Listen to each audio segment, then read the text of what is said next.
അലി റളിയല്ലാഹു അൻഹു ഒരിക്കൽ ഫാത്തിമ ബീവിക്ക് പനി പിടിപെട്ടിട്ട് പനി മാറിയപ്പോൾ ഒരു ഉറുമാമ്പഴം തിന്നാൻ ആഗ്രഹമായി.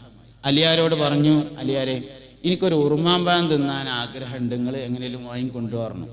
അപ്പൊ അലി റളിയല്ലാഹു അൻഹു ഉള്ള പൈസയായിട്ട് അങ്ങാടി പോയിട്ട് ഒരു ഉറുമാമ്പഴം വാങ്ങിയിട്ട് മടങ്ങി വരികയാണ്.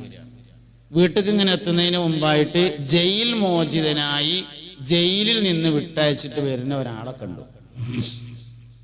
അയാൾ വിശന്നിട്ട് വയ്യായിട്ട് അലിയാരോട് ചോദിച്ചു, അലിയാരെ വിശക്കുണ്ട്, തിന്നാൻ പറ്റിയ വല്ലതും ഉണ്ടോയെന്ന് ചോദിച്ചപ്പോൾ അലി റളിയല്ലാഹുവിന്റെ കയ്യിൽ ആകെ ഒരു ഉറുമാമ്പഴം ഉള്ളൂ. ആ ഉറുമാമ്പഴം കൊടുത്തു. അത് കഴിച്ചു. അയാൾക്ക് സന്തോഷമായി. രണ്ടാമത്തെ ഒന്ന് വാങ്ങാൻ പൈസ ഇല്ല. അലി റളിയല്ലാഹുവിന് ഇങ്ങനെ വിഷമത്തോടുകൂടെ വീട്ടിലേക്ക് ചെല്ലാണ്. വീട്ടിൽ ചെന്ന് ഭാര്യക്ക് വേഗം മനസ്സിലായി എന്തോ ഒരു വിഷമത്തിലാണ് വരുന്നതെന്ന് മനസ്സിലായപ്പോൾ എന്താ നിങ്ങൾക്ക് പറ്റിയത് എന്ന് ചോദിച്ചു. അതിൽ പറഞ്ഞു, ഈ പനിയൊക്കെ മാറിയിട്ട് എനിക്ക് ഒരു ഉറുമാമ്പഴം തിന്നാൻ ആഗ്രഹമായപ്പോൾ എന്നോട് പറഞ്ഞ് ഞാനത് മാർക്കറ്റിൽ നിന്ന് വാങ്ങിയിട്ട് വരുന്ന വഴിയിൽ ഒരു യാചകനെ കണ്ടു, അത് അയാൾക്ക് കൊടുത്തു എന്ന് പറഞ്ഞപ്പോൾ ഫാത്തിമ ബി പറഞ്ഞു, എനിക്ക് ഭയങ്കര റാഹത്തായി.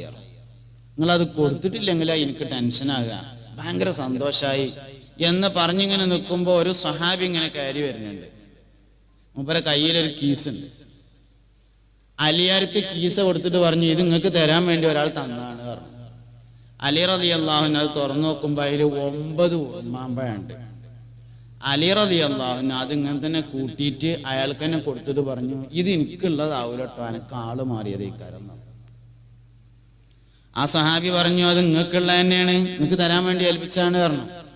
ആ സമയത്ത് സയ്യിദുനാ അലി ഇബ്നു അബീ ത്വാലിബ് റളിയല്ലാഹു അൻഹു പറഞ്ഞു, സഹോദരാ, ഇത് എനിക്കുള്ളതാവാൻ ഒരു സാധ്യതയുമില്ല. കാരണം ഇത് 9 ഉറുമാമ്പഴമാണ്. അള്ളാന്റെ റസൂല് പറഞ്ഞിട്ടുള്ളത് അൽ ഹസനതു ബി അശ്രി അംസാലിഹാ, നന്മ 10 ഇരട്ടി കൊണ്ട് തിരിച്ചു നൽകുമെന്നാണ്. ഞാൻ യാചകന് കൊടുത്ത ഒരു ഉറുമാമ്പഴത്തിന് പകരമാണിതെങ്കിൽ 10 ഉറുമാമ്പഴം വേണം. അള്ളാന്റെ റസൂലിന് തെറ്റൂല, ഈ ഉറുമാമ്പഴം എനിക്കുള്ളതല്ല എന്ന് പറഞ്ഞപ്പോ ഒന്ന് കൈയിന്റെ പിന്നിക്ക് ഇങ്ങനെ പിടിച്ചിരുന്നു. അതും കൂടിയും കൊടുത്തിട്ട് പറഞ്ഞു, നിങ്ങൾക്കുള്ള എന്നെയാണ് 10 എടുത്തോളിയായിരുന്നു. ഒന്നിന് 10 കിട്ടുമെന്നത് നമുക്ക് ഈമാനാവാത്തതുകൊണ്ട് കിട്ടായിയാണ്, അല്ലെങ്കിൽ കിട്ടും. നമ്മക്കതാണ്ട് ഈമാനാകണില്ല എന്നുള്ളതാണ് പ്രശ്നം. ഇത് അള്ളാന്റെ റസൂൽ പറഞ്ഞതാണ്. മാക്സിമം പലിശ 17% ഇപ്പൊ ഉള്ളത്, മാക്സിമം. ഇനി 100% കൂട്ടിക്കോളി, എന്നാലും 1 ലക്ഷത്തിന് 1 ലക്ഷം കൂടി ഏറെ കിട്ടും. 2 ലക്ഷം ആവുള്ളൂ, 10 ലക്ഷം ആവൂല. 1 ലക്ഷം 10 ലക്ഷമാകുന്ന ബിസിനസ് സ്വതക്ക കൊടുക്കൽ മാത്രമേ ഉള്ളൂ. ഒരു വാക്കും കൂടി ഞാൻ നിങ്ങളോട് പറയണത്, ലോകത്തെ ഏത് സമ്പന്നനായ മനുഷ്യനുണ്ടോ, ഓനോ ഓന്റെ വാപ്പേ വാപ്പാന്റെ വാപ്പേ സ്വതക്ക കൊടുക്കാതെ മുതലാളിയായിട്ടില്ല എന്നതാണ് വാസ്തവം.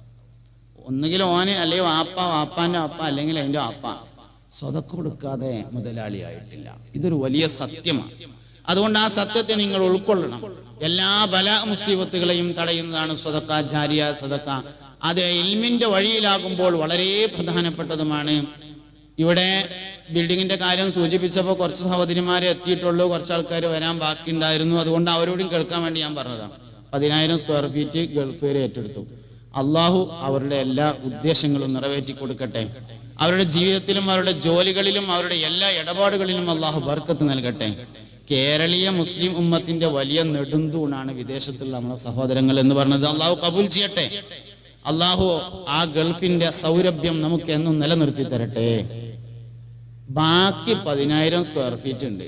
അത് സഹോദരിമാര് പ്രത്യേകിച്ചും സഹോദരന്മാരും ചേർന്നാണ് ഏറ്റെടുക്കേണ്ടത്. 1 സ്ക്വയർ ഫീറ്റിന് 1000 രൂപയാണ് കണക്കാക്കിയിട്ടുള്ളത്, അല്ലേ?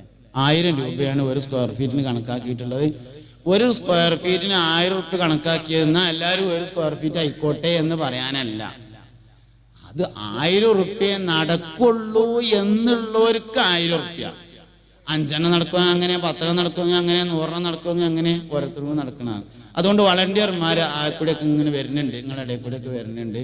പേരും അഡ്രസ്സും ഇത്ര സ്ക്വയർ ഫീറ്റും എന്ന് അവരൊന്ന് പറഞ്ഞ് ഏൽപ്പിക്കണം. എൻ്റെ വേല ചെയ്യുമ്പോൾ ആ സംഗതി മുഴുവനാക്കണം എന്ന് ഓർമ്മപ്പെടുത്താണ്. വളണ്ടിയർമാർ വരുമ്പോൾ ആ കാര്യം ശ്രദ്ധിക്കണം. എല്ലാവരും പോവല്ലേ വളണ്ടിയർമാർ?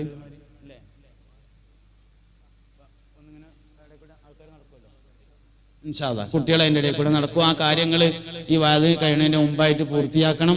പേരും അഡ്രസ്സും ഫോൺ നമ്പറും ഇത്ര സ്ക്വയർ ഫീറ്റും എന്ന അതിൽ രേഖപ്പെടുത്തി കൊടുത്തിട്ട് ആ കാര്യം വിജയിപ്പിക്കണം. നമുക്ക് 10,000 സ്ക്വയർ ഫീറ്റിൽ നിന്ന് ഈ കുടുംബ സംഗമത്തിൽ നിന്ന് ഉണ്ടാവണം.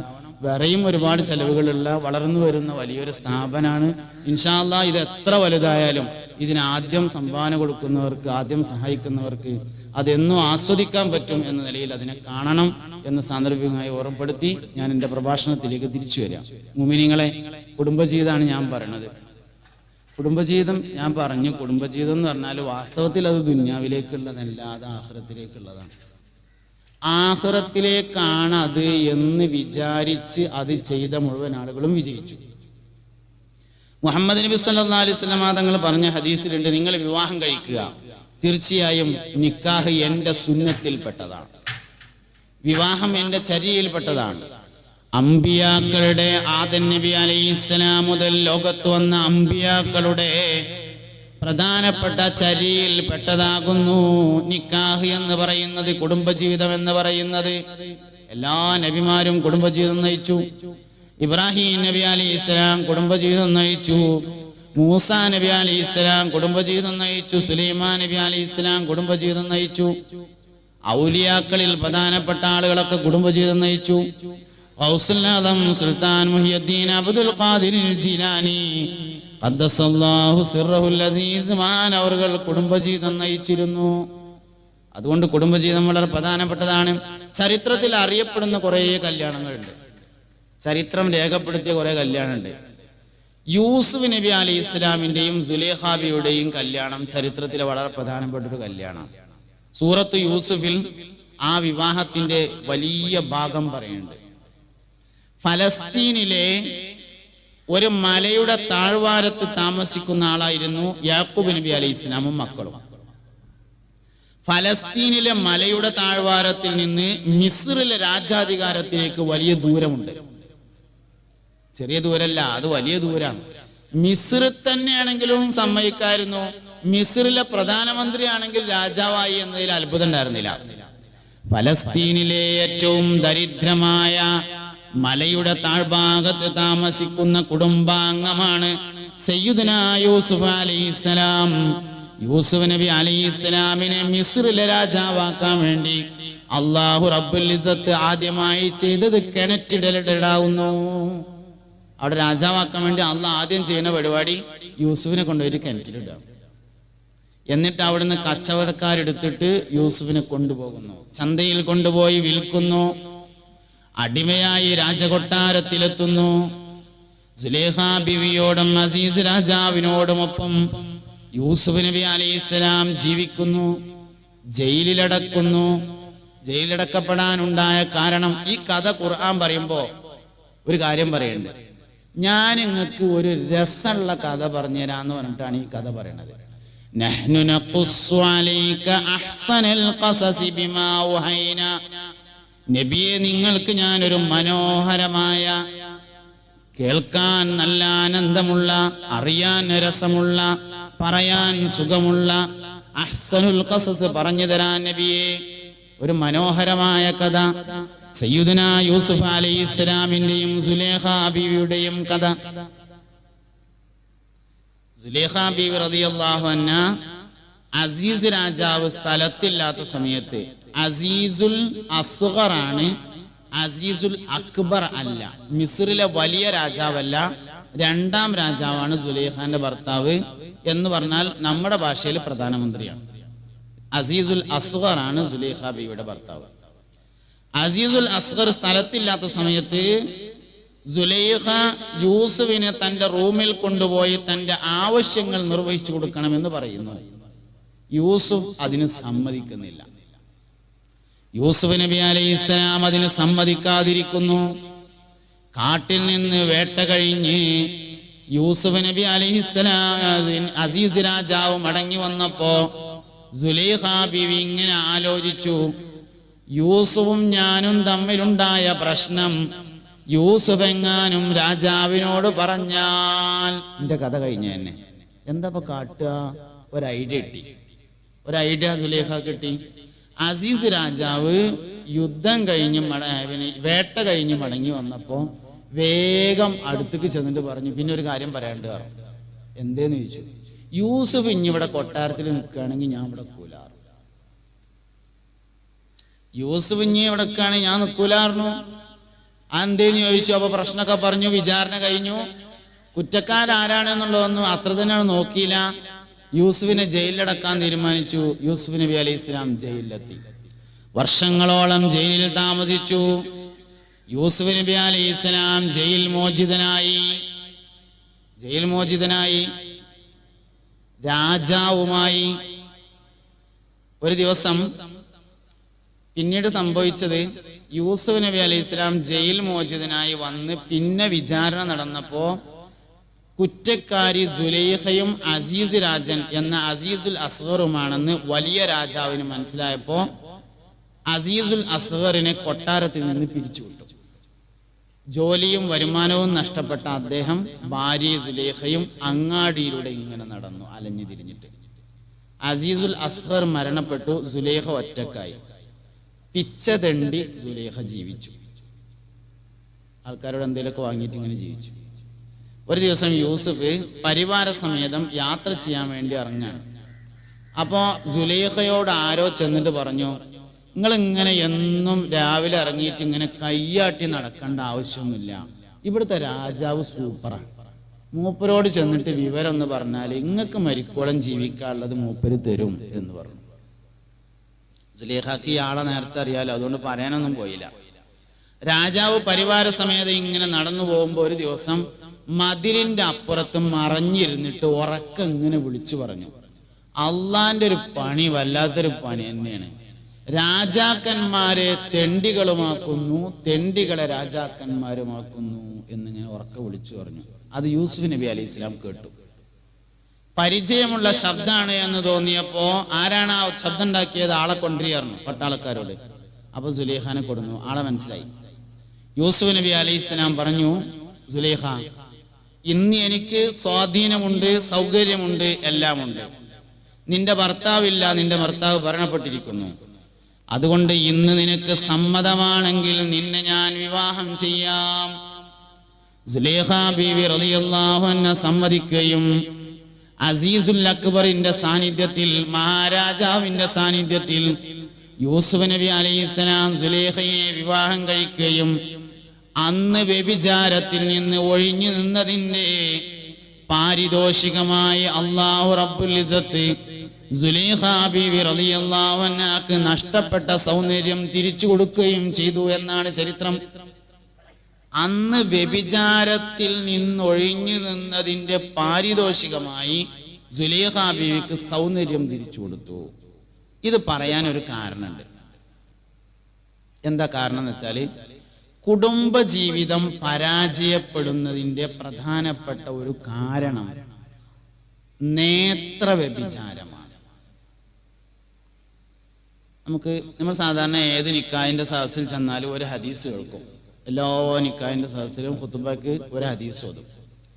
മനിസ്തതാ മിൻകുമുൽ ബാഅത ഫൽയതസവ്വജ് ഫഇന്നഹു അഗളു ലിൽബസരി വഅഹ്സനു ലിൽഫർജ് വമൻ ലം യസ്തതി ഫഅലൈഹി ബിസ്സൗം ഫഇന്നഹു ലഹു വിജാഅ്.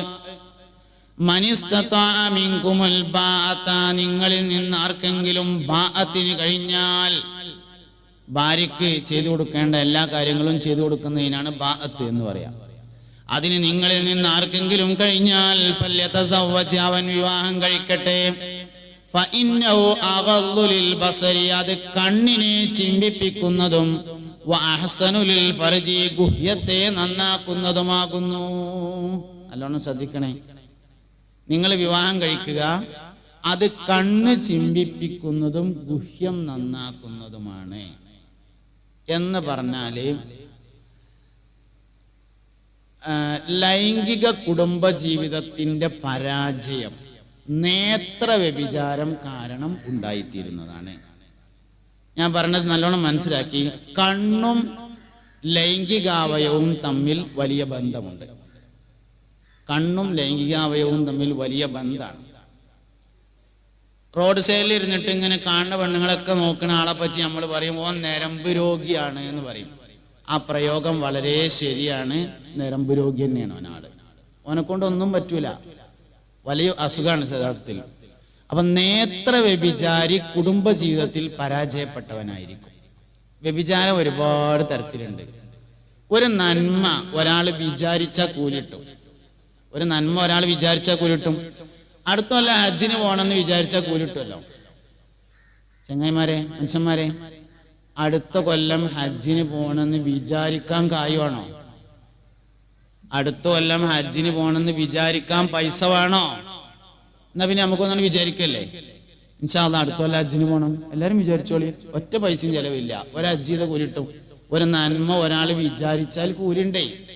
പിന്നെ ഇപ്പൊ പോക്കും വരവൊക്കെ പടച്ചോന്റെ അടുത്ത് കിടക്കുന്ന കാര്യല്ലേ, എന്താ പാണ്ട് പറ്റേക്ക് പോയാ ഇപ്പൊ എന്താ വരാനുള്ളത്? ഒന്നുമില്ലല്ലോ. അല്ലെങ്കിലും പടച്ചോന്റെ അടുത്ത് കിടക്കുന്ന കാര്യമൊക്കെ നമ്മൾ പലപ്പോഴും നമ്മളതാക്കാൻ വേണ്ടി ശ്രമിക്കും. ആരോഗ്യം അനുവദിച്ചാൽ അടുത്ത കൊല്ലം ഹജ്ജിന് പോകണം അങ്ങനെ പറയും. കയ്യും കാലും ഇല്ലാത്തവനെയും ഹജ്ജിന് കൊണ്ടുപോയിട്ട് തിരിച്ചു കൊണ്ടുവരാൻ അള്ളാഹു തആലക്ക് കഴിയുമല്ലോ. പിന്നെ ഇതിനപ്പോ അത് ആരോഗ്യം അനുവദിക്കുന്നത്? അള്ളാഹ് അനുവദിച്ചാൽ പോണം.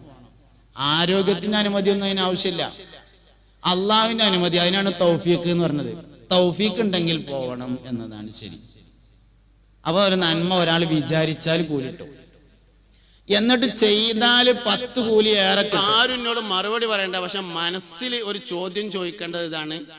ഈ ഇരിക്കണയിൽ എത്ര ആൾക്കാർ മൊബൈലിന് ലോക്കില്ലാത്തവരുണ്ട്? അതായത് അവനാന്റെ മക്കള് അവനാന്റെ മൊബൈൽ തുറന്നു നോക്കിയാൽ കുഴപ്പമില്ല എന്ന് ചിന്തിക്കുന്ന വാപ്പയും ഉമ്മയും എത്ര പേരുണ്ട് എന്നതാണ്. നമ്മളെ മൊബൈൽ ഭാര്യ കാണാൻ പറ്റാത്ത രൂപത്തിലാണ്, ഭാര്യനത് ഭർത്താവ് കാണാൻ പറ്റാത്ത രൂപത്തിലാണ്, രണ്ടാളതും കുട്ടികൾ കാണാൻ പറ്റാത്ത രൂപത്തിലാണ്. നമ്മളിങ്ങനെ പറയും വാപ്പാനെ കുട്ടികൾക്ക് തീരെ വിശ്വാസമില്ല എന്ന് പറയും. വിശ്വാസത്തിനാവശ്യമായ കാര്യം നമ്മൾ ചെയ്യണ്ടേ?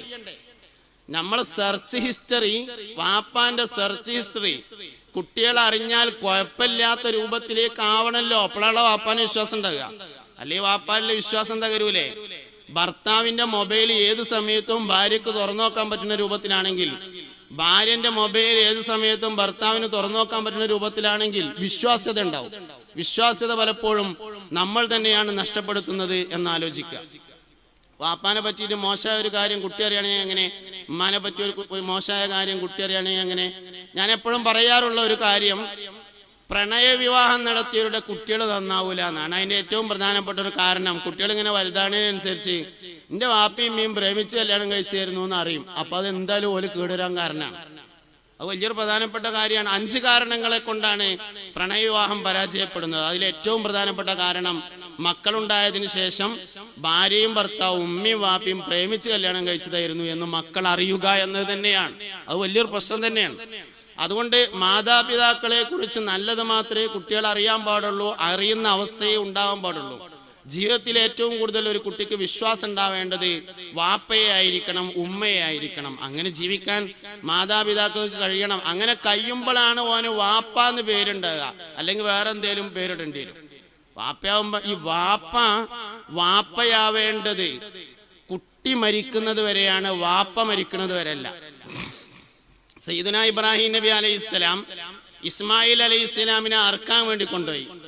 അങ്ങനെ അറക്കാൻ കൊണ്ടുപോയിട്ട് ഇങ്ങനെ കിടത്തിയിട്ട് കത്തിയൊക്കെ എടുത്തിട്ട് ഇങ്ങനെ അറക്കാൻ ഒരുങ്ങുമ്പോ ഇബ്രാഹിം നബി അലൈഹിസ്സലാം മകനോട് പറഞ്ഞു, മോനെ ഇന്നി അറാഫിൽ മനാമി അന്നി അദ്ബഹുക ഫൻദുർ മാദാ തറ. സ്വപ്നം മുഖേന എനിക്കൊരു വഹയുണ്ട്, ഞാൻ നിന്നെ അറുക്കണമെന്നാണ് പറയണത്, എന്താ എന്റെ അഭിപ്രായം എന്ന് ചോദിച്ചു. മോൻ പറഞ്ഞു, യാ അബതി ഇഫ്അൽ മാ തുമർ, വാപ്പ നിങ്ങളോട് എങ്ങനെ കൽപ്പന വെച്ചാൽ അങ്ങനെ നിങ്ങൾ ചെയ്തോളി. ഇന്നി സതജിദുനി ഇൻഷാ അല്ലാഹു മിനസ് സാബിരീൻ, ഞാൻ ക്ഷമിച്ചോളാന്ന് പറഞ്ഞു. ഈ ചോദ്യോത്തരം ഇസ്മായിൽ നബിനെ നേരത്തെ പഠിപ്പിച്ചതല്ല, ഉമ്മ പറഞ്ഞു കൊടുത്തതല്ലോ. മോനെ എന്റെ വാപ്പ എന്നെ ചിലപ്പോ അറക്കാൻ കൊണ്ടുപോകാൻ സാധ്യത ഉണ്ട് കേട്ടോ, അങ്ങനെ അറക്കാൻ കൊണ്ടുപോയിട്ട് കടത്തിയാൽ ഒരു ചോദ്യം ചോദിക്കും, ഞാൻ വഹയുണ്ടായിട്ടുണ്ട് എനിക്ക് എന്നെ അറക്കണം എന്ന് അങ്ങനെ ചോദിക്കുകയാണെങ്കിൽ നിങ്ങൾക്ക് ഇഷ്ടമുള്ള മാതിരി ചെയ്തോളി, ഞാൻ ക്ഷമിച്ചോളാന്ന് മറുപടി പറഞ്ഞുകൊണ്ടൂന്ന് ഇസ്മായിൽ അലൈഹി ഇസ്ലാമിന്റെ ഉമ്മ നേരത്തെ ഇസ്മായിൽ നബിനെ പഠിപ്പിച്ചതല്ല. ഈ ചോദ്യോത്തരം നേരത്തെ പ്ലാൻ ചെയ്തതല്ല. ഇബ്രാഹിം നബി അലൈഹി ഇസ്ലാം അത് ചോദിക്കുമ്പോ ഇസ്മായിൽ അലൈഹി ഇസ്ലാമിന് ഈ മറുപടി പറയാൻ കഴിയണമെങ്കിൽ അതിനനുകൂലമായ സാഹചര്യം നേരത്തെ ഉണ്ടായിരിക്കണം എന്നതാണ്. അതിനനുകൂലമായ സാഹചര്യം നേരത്തെ ഉണ്ടാവണം. ആ വാപ്പാന്റെയും മകന്റെയും ഇടയിൽ ഇങ്ങനെ മറുപടി പറയാൻ ആവശ്യമായ സാഹചര്യം നേരത്തെ രൂപപ്പെട്ടിരുന്നു എന്നാണ് നമ്മൾ മനസ്സിലാക്കേണ്ട ഏറ്റവും പ്രധാനപ്പെട്ട കാര്യം. അതുകൊണ്ട് വിഷയങ്ങളെ നമ്മൾ ഗൗരവത്തോടെ കൂടെ കാണണം. ഏതൊരു മനുഷ്യനാണെങ്കിലും ഈ ലോകത്തെ ഏറ്റവും നല്ല കുട്ടി എൻ്റെ കുട്ടിയാവണമെന്ന് ആഗ്രഹിക്കും. ഇപ്പൊ ഈ ഇരിക്കണ എല്ലാവരും, ഇപ്പൊ ഞാനും ഇവിടുത്തെ രക്ഷിതാവാണ്, ഈ ഇരിക്കണവരെല്ലാവരും രക്ഷിതാക്കന്മാരാണ്, പെണ്ണുങ്ങളും രക്ഷിതാക്കന്മാരാണ്. ഈ ലോകത്തെ ഏറ്റവും ബുദ്ധിയുള്ള കുട്ടി എൻ്റെ കുട്ടിയാണെന്ന് എനിക്കും ആഗ്രഹം ഉണ്ടാവും. ഈ ലോകത്തെ ഏറ്റവും നല്ല കുട്ടി, ഏറ്റവും പ്രസിദ്ധനായ കുട്ടി ഒക്കെ എൻ്റെ കുട്ടിയാണെന്ന് എല്ലാവർക്കും ആഗ്രഹം ഉണ്ടാവും. ഈ ഇരിക്കണ ഓരോരുത്തർക്കും ആഗ്രഹം ഉണ്ടാവും. പക്ഷെ അതിന് കുട്ടികളോട് എങ്ങനെയാണ് സമീപിക്കേണ്ടത്, എങ്ങനെയാണ് പെരുമാറേണ്ടത് എന്നതിനെ കുറിച്ച് നമുക്ക് പലപ്പോഴും ധാരണയില്ലാതെ പോവുകയാണ്. ഇപ്പോ ചാടിപ്പോണതിനെ പറ്റിയുള്ളൊരു പഠനമുണ്ട്. ഒരു കുട്ടി ചാടിപ്പോവുകയാണ്. ചാടിപ്പോണ ഒരു കുട്ടിനെ വിളിച്ചിട്ട്, ആൺകുട്ടിയായാലും പെൺകുട്ടിയായാലും വിളിച്ചിട്ട്, മോനെ ജി എന്തിനാ ചാടിയെന്ന് ചോദിച്ചാൽ അധികം ആൾക്കാരും പറയാം സ്നേഹം കിട്ടാത്തതുകൊണ്ടാണെന്നാണ്. ഈ സ്നേഹം എന്ന് പറഞ്ഞാൽ എന്താണ്, അതെങ്ങനെയാണ് കിട്ടുക തുടങ്ങിയ വിഷയങ്ങളെ കുറിച്ച് നമുക്ക് പലപ്പോഴും ബോധമില്ല. ഇപ്പൊ ഒരു ചെറിയ കുട്ടിനെ നമ്മൾ വിളിച്ചിട്ട്, മോനെ അനക്ക് വാപ്പാനെ ഉമ്മാനെ നല്ല ഇഷ്ടം എന്ന് ചോദിച്ചാൽ എല്ലാ കുട്ടികളും ഉമ്മാനെ എന്നാണ് പറയാ. അപൂർവം കുട്ടികൾ മാത്രമാണ് വാപ്പാനെയാണ് ഇഷ്ടം എന്ന് പറയുന്നത്. കുട്ടിനെ വിളിച്ചിട്ട് അതിലൊരു വലിയ പ്രശ്നം കേട്ടോ. അത് ശരിക്കും ഒരു കാപഢ്യം പഠിപ്പിക്കുക എന്നുള്ളൊരു പ്രശ്നം അതിലുണ്ട്. കുട്ടിനെ വിളിച്ചിട്ട് വാപ്പല്ലാത്ത സമയത്ത് ചോദിക്കും, മോനെ എനിക്ക് ഉമ്മാനെ ഉപ്പാനെ നല്ല ഇഷ്ടം എന്ന് ചോദിച്ചാൽ ഉമ്മാനെ എന്ന് പറയും. വാപ്പുള്ള സമയത്ത്, ഇമ്മല്ലാത്ത സമയത്ത് കുട്ടിനോട് എനിക്ക് വാപ്പാനെ ഉമ്മാനെ നല്ല ഇഷ്ടം എന്ന് ചോദിച്ചാൽ വാപ്പാനെ എന്ന് പറയും. വാപ്പി ഇമ്മയുള്ള സമയത്ത് മോനെ എനിക്ക് ഉപ്പാനെ ഉമ്മാനെ നല്ല ഇഷ്ടം എന്ന് പറഞ്ഞാൽ കുട്ടി വലിയൊരു പ്രതിസന്ധിയിലകപ്പെടും. ആ പ്രതിസന്ധിയെ മറികടക്കാൻ വേണ്ടി അവൻ ചെയ്യുന്ന പ്ലാനിങ് ആണ് പിന്നീട് കാപഢ്യത്തിലേക്ക് എത്തിച്ചേരുന്നത്. പല ചോദ്യങ്ങളും കുട്ടിയോട് ചോദിക്കാൻ പാടില്ലാത്ത ചോദ്യമാണ്. എന്തിനാ പോയി ചോദിക്കേണ്ട ആവശ്യം, എനിക്ക് ഉപ്പാനെ ഉമ്മാനെ നല്ല ഇഷ്ടം, എന്താ ഇപ്പൊ രണ്ടാളും ഇഷ്ടമുണ്ടായിക്കോട്ടെ. വാസ്തവത്തിൽ നമ്മളെ തോനെ ഇഷ്ടപ്പെടണമെന്ന ഒരു സ്വാർത്ഥതയെ കുട്ടിയിൽ വളർത്താനുള്ള ശ്രമമാണ്. ആ ശ്രമം പിന്നീട് നിഫാഖായിട്ടാണ് രൂപപ്പെടുന്നത്, കാപഢ്യമായിട്ടാണ് രൂപപ്പെടുന്നത്. അതൊരാവശ്യമില്ലാത്ത ചോദ്യമാണ്. ആവശ്യമുള്ളതൊന്നും ചോദിക്കാൻ നമുക്ക് നേരമില്ല, ആവശ്യമില്ലാത്തൊക്കെ ചോദിക്കാൻ നേരമുണ്ട്. ഇമാം സുയൂത്തി റളിയല്ലാഹു അൻഹു പറയുന്ന ഒരു കാര്യമുണ്ട്, കുട്ടികൾ ഔലിയാക്കളാവണം എന്ന് ആഗ്രഹിക്കുന്നവർ 5 കാര്യങ്ങൾ പരിപാലിക്കണം എന്നാണ്. അതിലേറ്റവും പ്രധാനപ്പെട്ട ഒരു കാര്യം, കുട്ടികളുടെ ഒരുമിച്ച് ഭക്ഷണം കഴിക്കാൻ കുട്ടി തയ്യാറാവുന്ന ഒരവസ്ഥ ഉണ്ടാണെന്നാണ്. അതായത് ഞാൻ പറഞ്ഞത് ഇതാണ്, ഒരു കുട്ടി മാതാപിതാക്കളുടെ കൂടെ ഭക്ഷണം കഴിക്കാൻ ഇഷ്ടപ്പെടാത്ത സമയം എപ്പോഴാണോ അപ്പോൾ കുട്ടിയിൽ എന്തോ ഒരാവശ്യമില്ലാത്തത് വളർന്നു വരുന്നുണ്ട് എന്ന് മനസ്സിലാക്കണം. വാപ്പ ഭൂമുഖത്തുണ്ട്, കുട്ടികളെ അടുക്കളയിൽ കൂടെ വരുള്ളൂ. അപ്പൊ നമ്മളെങ്ങനെ പറയും, ആ ചെക്കൻ എന്തൊരു ചെക്കനാ അടുക്കളയിൽ കൂടെ വരുന്നത്, അല്ലെങ്കിൽ പെൺകുട്ടിയാണെങ്കിലും അടുക്കളയിൽ കൂടെ വരുന്നത്. വാപ്പ സിറ്റ് ഔട്ടിൽ ഇരിക്കുകയാണ് അല്ലെങ്കിൽ പൂമുഖത്ത് ഇരിക്കുകയാണ്, കുട്ടി അടുക്കളയിൽ കൂടെയാണ് വരുന്നതെങ്കിൽ വാപ്പ മനസ്സിലാക്കേണ്ടത് ഞാൻ വാപ്പ അല്ലാത്തത് കൊണ്ടാണ്, നരി ആയതുകൊണ്ടാണ് എന്നാണ്. വാപ്പാന്റെ സ്വഭാവത്തിൽ എന്തോ പ്രശ്നമുള്ളതുകൊണ്ടാ, അല്ലെങ്കിൽ കുട്ടികളെ കൂടെ തന്നെ വരുള്ളൂ. പൂമുഖത്തൂടെ തന്നെ വരുന്ന കുട്ടികൾ ഉണ്ടാവണം, അതിനനുസരിച്ചുള്ള സ്വഭാവം മാറ്റണം. കഴിഞ്ഞ റഹാം അസംബ്ലിയിൽ ഞാനൊരു കാര്യം പറഞ്ഞിരുന്നു, അയൽപക്കത്തെ കുട്ടിയോടുള്ള സമീപനം സ്വന്തം മക്കളോട് പലപ്പോഴും നമുക്ക് ചെയ്യാൻ കഴിയുന്നില്ല. ഞാനൊരു ഉദാഹരണം പറഞ്ഞു അതിന്. അമ്മായിന്റെ കുട്ടി നമ്മളെ പെരേക്ക് വിരുന്ന് വന്നു. അമ്മായിന്റെ കുട്ടിക്ക് ഒരു ഗ്ലാസ് ചായ കൊടുത്തു. ചായ കൊടുത്തപ്പോ ഗ്ലാസ് വീണുങ്ങാണ്ട് താഴെ പൊട്ടിയാല് സാരല്ല, ഒരു കുപ്പി ഗ്ലാസ് അല്ലേ, 20 ഉറുപ്പ്യന്റെ കേസല്ലേ ഉള്ളൂ, കുട്ടികളാവുമ്പോ അങ്ങനെയൊക്കെ തന്നെയല്ലേ, ഗ്ലാസ് വീണാ പൊട്ടാതിരിക്കുവോ, ഇവിടുത്തെ കുട്ടികളും അങ്ങനെയൊക്കെ തന്നെയാണ് എന്നൊക്കെ പറഞ്ഞാണ്ട് നമ്മൾ വാചാലനാവും. അമ്മായിന്റെ കുട്ടിയായതുകൊണ്ട്. സ്വന്തം കുട്ടിയിരുന്നാണ് ഗ്ലാസ് വീണ് പൊട്ടിയതെങ്കിൽ ബദർ യുദ്ധം നടക്കുക പെരേല്. അനക്കിവിടെ ഗ്ലാസ് പൊട്ടിക്കലല്ലാതെ വേറെന്തടാ പണിയെന്നായി. അയൽപക്കത്തെ കുട്ടിയോട് കാണിക്കുന്ന സമീപനം നമ്മുടെ കുട്ടിയോട് കാണിക്കാനുള്ള ക്ഷമയും അറിവും നമുക്കില്ല. അതാണ് ഏറ്റവും വലിയ പ്രശ്നം. കൗമാരക്കാരല്ല പ്രശ്നം, കൗമാരക്കാരോടുള്ള പെരുമാറ്റമാണ് പ്രശ്നം. വഫിയ നടത്തുന്നത് വലിയൊരു ശ്രമമാണ്. ഇപ്പറഞ്ഞ ഈ രൂപത്തിലുള്ള കുട്ടികളെയാണ് ഓലെടുക്കണത്. ഞാൻ ഈ പറഞ്ഞ രൂപത്തില് തൊട്ടാ പൊട്ടണത് എന്ന് നമ്മൾ പറഞ്ഞ ആ കൂട്ടത്തിൽപ്പെട്ട കുട്ടികളെയാണ് ഓലെടുക്കണത്.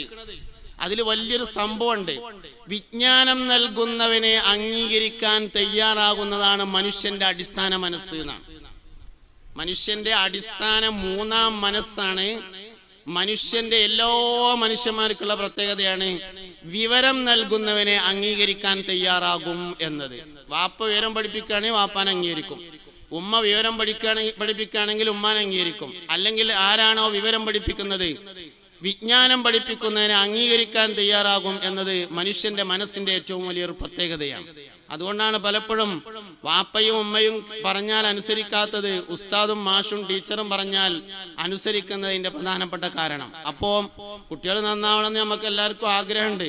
പക്ഷെ കുട്ടിയോട് എങ്ങനെയാണ് സമീപിക്കേണ്ടത്, എന്തെല്ലാം സമീപനമാണ് സ്വീകരിക്കേണ്ടത്, ഏതെല്ലാമാണ് ചെയ്യാൻ പാടില്ലാത്തത് എന്നതിനെ കുറിച്ച് പലപ്പോഴും നമുക്ക് ബോധമില്ലാതെ പോവുകയാണ്. ഞാൻ പറയുന്നത്, ഒരു മനുഷ്യന്റെ ശരീരത്തിൽ പല ഹോർമോണുകളും പ്രവർത്തിക്കുന്നുണ്ട്. ശരീരത്തിലെ ഏറ്റവും കൂടുതൽ ഹോർമോൺ ചേഞ്ച് ഉണ്ടാകുന്ന സമയമാണ് അഡോളസൻ പീരിയഡ് എന്ന് പറയുന്ന കൗമാരപ്രായം. ഒരു കുട്ടിയുടെ ഏറ്റവും വലിയ ആഗ്രഹം എന്ന് പറയുന്നത് സാറ്റിസ്ഫിക്കേഷൻ എന്ന് പറഞ്ഞതാണ്. 7 പ്രധാനപ്പെട്ട ഹോർമോണുകളാണുള്ളത്. അതിൽ 3 വളരെ പ്രധാനപ്പെട്ടതാണ്. 3ാമത്തെ ഹോർമോണാണ് ഓക്സിറ്റോസിൻ എന്ന് പറയുന്ന ഹോർമോൺ. ഓക്സിറ്റോസിൻ ഹോർമോണിനെ എല്ലാവരും ആഗ്രഹിക്കും എന്നതാണ്. ഓക്സിറ്റോസിൻ ഹോർമോൺ ഉണ്ടാകുന്നത് പുരുഷന് സ്ത്രീ സാന്നിധ്യത്തിലൂടെയും സ്ത്രീക്ക് പുരുഷ സാന്നിധ്യത്തിലൂടെയുമാണ്. ഞാൻ ഈ പറയുന്ന ഒരു വാക്ക് നിങ്ങൾ നിർബന്ധമായും കേട്ടിരിക്കണം. ഒരു പെൺകുട്ടി ഒരു ആൺകുട്ടിയുടെ കൂടെ ഒളിച്ചോടുകയാണെങ്കിൽ വാപ്പാന്റെ സാന്നിധ്യക്കുറവാണ് അതിന്റെ കാരണം. ഒരാൺകുട്ടി ഒരു പെൺകുട്ടിയെ തട്ടിക്കൊണ്ടുപോവുകയാണെങ്കിൽ ഉമ്മാന്റെ അസാന്നിധ്യമാണ് അതിന്റെ കാരണം. കാരണം വാപ്പ അണഞ്ഞൂട്ടി പിടിക്കുമ്പോ, ഒരു കാര്യം ഞാൻ പറയാം, ഭാര്യ പ്രസവിച്ചു എന്ന് കേട്ടു. ഭാര്യ പ്രസവിച്ചു എന്ന് കേട്ടാൽ ഭർത്താവ് ഉടനെ ചെയ്യേണ്ട ഒരു പ്രവർത്തനമുണ്ട്. ഭർത്താവ് ഓടിച്ചെല്ലണം. ഭാര്യന്റെ അടുത്ത് എന്നിട്ട് ഒരു സ്റ്റൂൾ വലിച്ചിട്ട് അവിടെ ഇട്ടിട്ടായ്മ ഇരിക്കണം. എന്നിട്ട് നല്ലൊരു ടർക്കി എടുത്തുങ്ങാണ്ട് മടിയിൽ വിരിക്കണം. എന്നിട്ട് കുട്ടിനെ എടുത്തുങ്ങാണ്ട് ആ ടർക്കിക്ക് വെക്കണം. 2 കയ്യും ഇങ്ങനെ തലോടി കൊടുക്കണം. വാപ്പാന്റെ അടുത്ത് നിന്ന് കുട്ടിക്ക് കിട്ടേണ്ട ഒരു ഗുണുണ്ട്. ആ ഗുണത്തെ റിജാലിയത്ത് എന്ന അറബിയിൽ പറയും, പൗരുഷം എന്ന് മലയാളത്തിൽ പറയും. വാപ്പാന്റെ അടുത്ത് കുട്ടിക്ക് കിട്ടേണ്ട ഗുണമാണ് റിജാലിയത്ത് എന്ന പൗരുഷം. പൗരുഷം എന്ന ഗുണം ആൺകുട്ടിക്കും വേണം, പെൺകുട്ടിക്കും വേണം. പൗരുഷം എന്ന ഗുണം പെൺകുട്ടിക്കുണ്ടെങ്കിലേ മിനി ബസ്സിൽ ഇങ്ങനെ യാത്ര ചെയ്യണ സമയത്ത് പിന്നെന്ന് ആരേലും വന്ന് തോണ്ടിയാല് മുട്ടുസൂചി എടുത്ത് കുത്തുള്ളൂ. ഇല്ലെങ്കിൽ ചിരിച്ചിങ്ങാണ്ട് ഇങ്ങനെ നിന്നൊടുക്കലേ ഉണ്ടാവുള്ളൂ.